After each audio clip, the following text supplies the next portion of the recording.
E Paulo, pô, hoje você tem uma legião de gente que te segue. Você tem resultados inquestionáveis nesse mercado.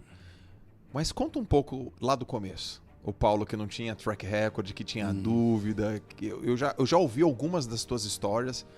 E você... Pô, você passou por momentos muito difíceis, né? Como é que foi o teu começo? Lá atrás, né? Lá atrás eu sou cearense, né? Mas eu fui com 1 ano pro Rio de Janeiro e me criei lá. E aos 17 anos meu pai tinha quebrado. Mas quebrado, como o Chico diz no Ceará, quebrou que apartou, né? Quebrou que separou.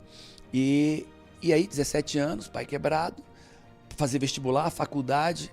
E aí aí fui morar em Fortaleza, voltei para Fortaleza, né? Minha mãe era de Fortaleza, tinha familiares em Fortaleza. Então, eu cheguei em Fortaleza e fui fazer faculdade. E dos 17 anos aos 30 anos, aí, meu amigo, a peia foi grande. 17 aos 30. Ele tá falando aí de 13 anos. 13 anos. 13 anos de muita dor.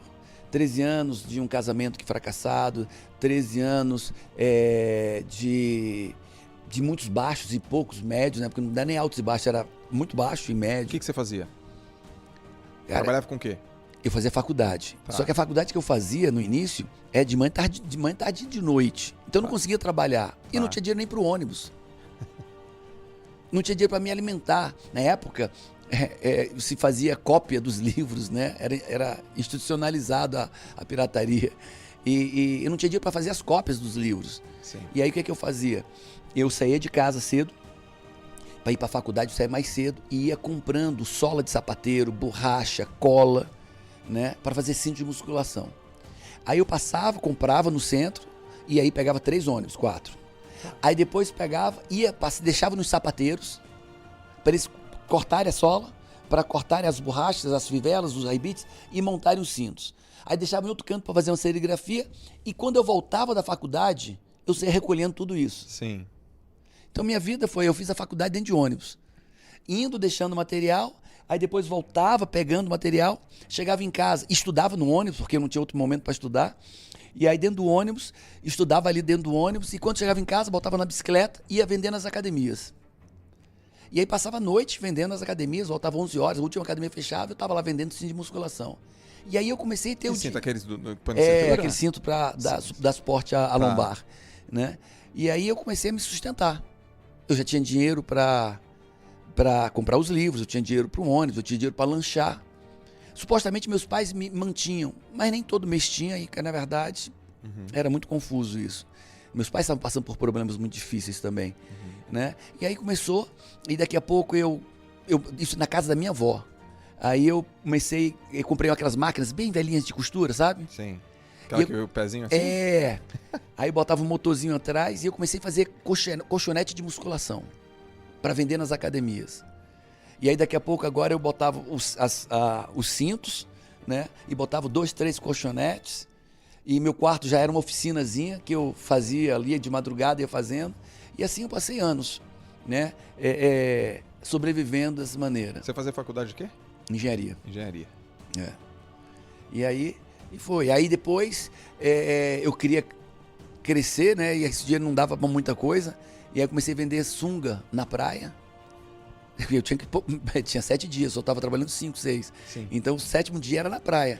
Eu faccionava as sungas de praia e ia vendendo. E botava na bicicleta e ia pra praia e ficava vendendo na praia. Sim.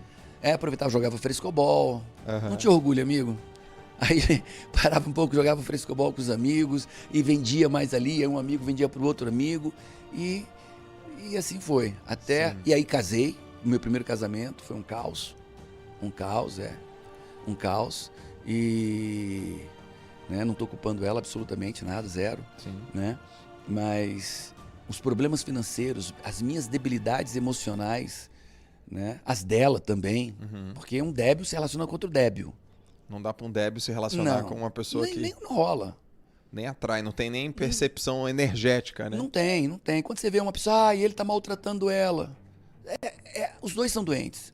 Um é doente por bater, outro é doente por apanhar. Você fala uma frase que é assim, né? O outro... Como é que você fala? O outro só tolera o que você permite? Como é que é? Cada um só vive aquilo que tolera. Cada um só vive aquilo que tolera. Aquilo que eu tolero que é ruim são meus vícios emocionais. São minhas debilidades emocionais. Né? E aí foi até que ela me deixou, né? Até que ela me deixou, e aí muita dor, muito sofrimento. Entreguei nessa época tinha um negócio, entreguei a loja inteira para ela, para essa primeira esposa, né? Eu com muitos problemas financeiros e ela no meio, mas entreguei a loja inteira para ela, tá aqui a loja. 6 meses depois ela me devolve a loja, a chave. E a loja vazia. 6 meses depois eu recebo a loja, a chave da loja, sem nenhuma mercadoria, nada, nenhum imposto pago. Caraca. Não quero mais. E era a loja do quê? De colchonete, de roupa de musculação, Sim. de essas coisas de academia, Aham. né?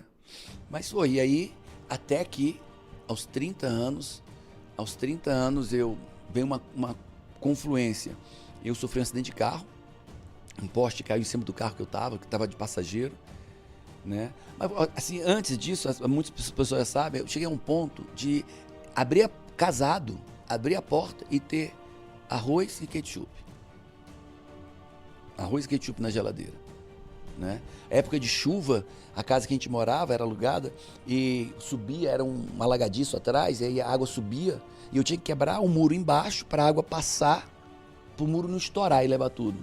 Aí fazia, aí a casa virava uma ilha, entrava por trás, saía pela frente. Então, meu cachorro, eu tive um pastor alemão, Eros, eu tive que dar o cachorro porque eu não tinha dinheiro para comprar ração para ele. Caraca. Eu comprava ração a granel, você nem...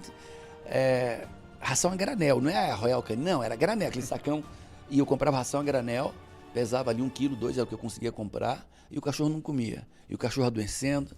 Chegou uma hora que eu disse, cara, um sábado de manhã acordei, o cachorro tentando comer um sapo. Esse cara chega.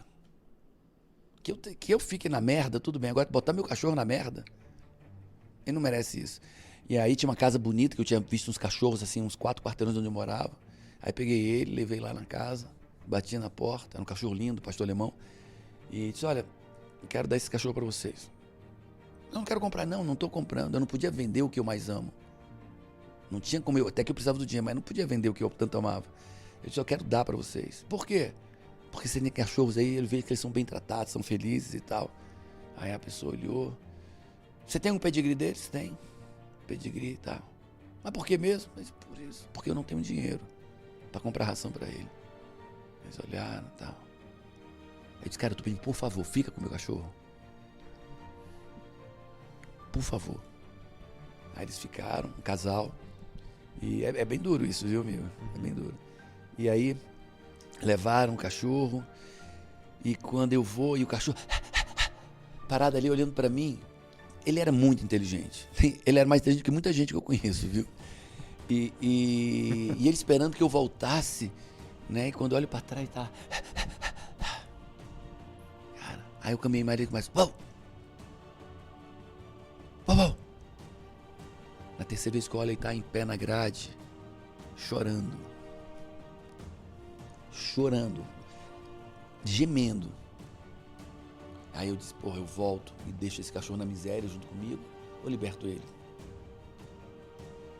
Aí disse, cara, eu amo demais ele pra deixar ele preso. Pra deixar ele faminto, né? Mal alimentado, sem veterinário, sem remédio. E aí foi um dos grandes pontos de mutação da minha vida, né? Logo depois eu sofri um acidente de carro. Sofri um acidente e disse, cara, eu não quero mais viver isso na minha vida. Aí sofri um acidente de carro, o poste caiu no meio, né? Foi, acho que a maior bênção da minha vida. Eu estava de carona com 2 meninas, de manhãzinha cedo, e ninguém morreu, graças a Deus, mas o carro ficou completamente dividido. É a mãe dele ali, ó. Foi a mãe dele, uma das pessoas. Caramba. Ela estava no banco de trás e ficamos presos, né? Era tipo 6h30, 7 horas da manhã. Como o poste encostou no chão, era aqueles postes grandes de avenida, e rompeu os dutos de combustível e começou a vazar combustível, vazar água, o cheiro subindo, a gente preso dentro do carro. Né? Motorista presa, assim, que o poste caiu, assim, entre as pernas dela. Né? E aí foi aquela história, assim, ninguém vinha, o fio chicoteando, então com alta tensão, ninguém chegava perto por causa dos fios, o combustível vazando, o cheiro sufocando a gente dentro do carro. E, cara, tem que sair daqui. E aí consegui tirar a mãe dele primeiro, aí depois consegui tirar a motorista, né? E quando eu saí, foi aquela coisa de Deus, assim, o sol, 7 horas da manhã, brilhando, dando na cara, assim, é como se eu estivesse indo para a luz, como se eu estivesse renascendo das cinzas, do ferro velho, da lata amassada. Aquilo foi meio que um renascimento para mim.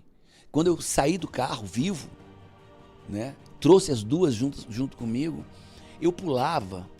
Os caras, ninguém entendia. Esse que é maluco, tava pulando. Cara, eu tô vivo.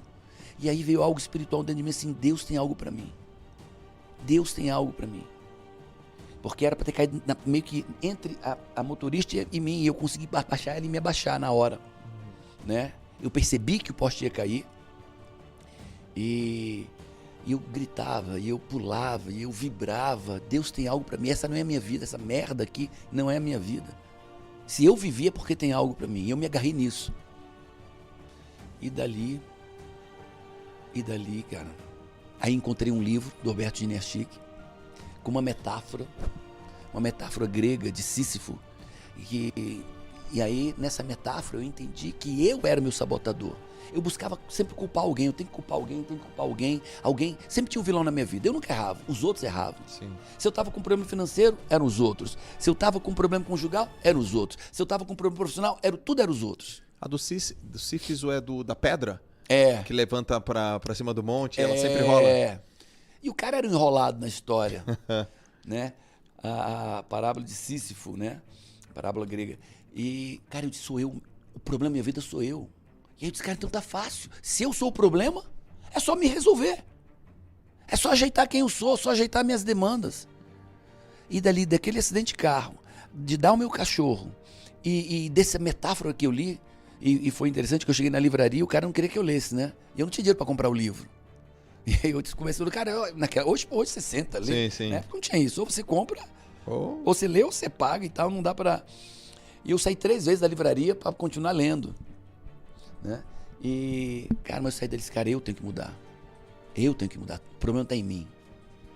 Então, se tá em mim, tá fácil. Se tá em mim, tá fácil.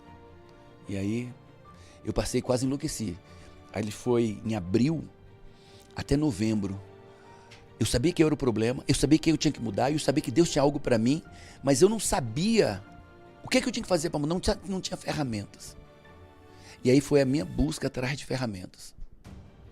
Aí minha busca de 8 meses, enlouquecido. Qual é a ferramenta? Eu sei que eu tenho que mudar, qual é a ferramenta? Sim. E quase enlouqueci, porque eu precisava de uma ferramenta, eu não sabia que ferramenta era essa. E até que eu comecei a entender sobre inteligência emocional e sobre coaching. Quando nem existia coaching, né? O coaching bem raiz americano. E aí, um ano depois, eu já tinha a Camila, era minha noiva, eu tinha um apartamento quitado, carro, 2 carros, 12 meses de morar com a avó e não ter o que comer. Eu tinha um apartamento quitado, 2 carros, um carro de rally. Eu tinha outra vida. Quando eu entendi que eu era o meu problema, quando eu parei de culpar os outros, quando eu parei de reclamar da vida, quando eu parei de achar culpados e criticar e reclamar e me vitimizar, amigo, a mudança foi poderosa e imediata. Fala galera, aqui é o Marcos do canal Sábio Cotes. Milhares de pessoas estão ganhando dinheiro na internet seguindo o método único e simples que o Alex ensina no curso dele. Então se você quer ganhar dinheiro com a internet no YouTube, confere o primeiro link na descrição.